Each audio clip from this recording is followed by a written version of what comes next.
We've already discussed Ayurveda's basic approach and philosophy of healing. We've discussed how Ayurveda classifies experiences, classifies people, symptoms, and remedies. We've also talked about how Ayurveda uses habit to influence nature. Now, let's talk about the specific ways that Ayurveda views and analyzes the body. Let's talk about the different lenses that Ayurveda uses. Because Ayurveda does view the body from many different angles, from many different vantage points, and each vantage point reveals the individual in a unique way. The goal of each angle, each lens, each method is to assess the essential qualities and nature of the person and the nature of their imbalances, and identify habits mismatched or well suited to the individual. So just as Western medicine offers an explanation of how each part of the body functions to create life, so does Ayurveda. Well, let's go through it. Let's start with the chakras, probably the most, basic, way of slicing up or differentiating different parts of the body. So in Vedic anatomy, and a lot of people have talked about chakras in a lot of different ways over the centuries, and really this idea of the 7 chakra system is very new.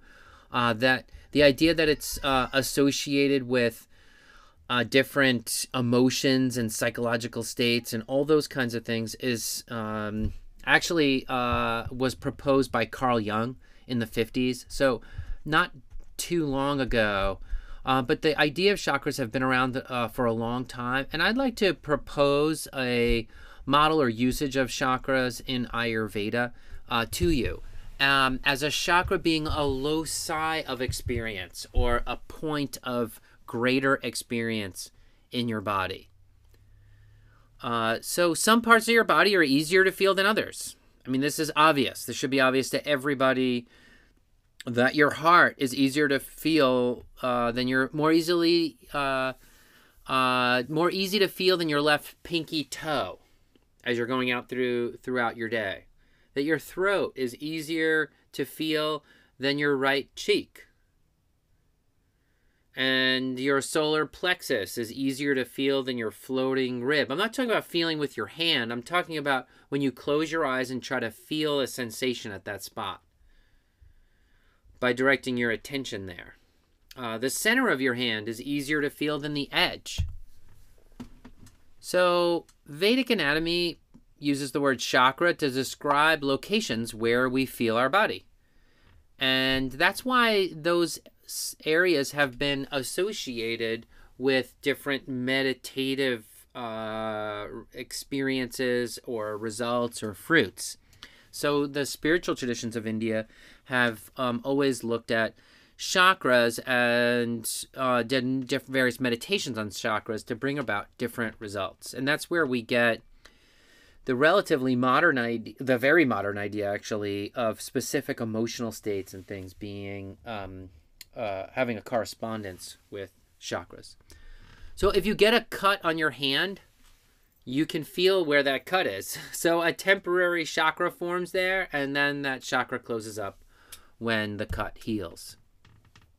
Let's go over some more examples. The pelvic floor chakra.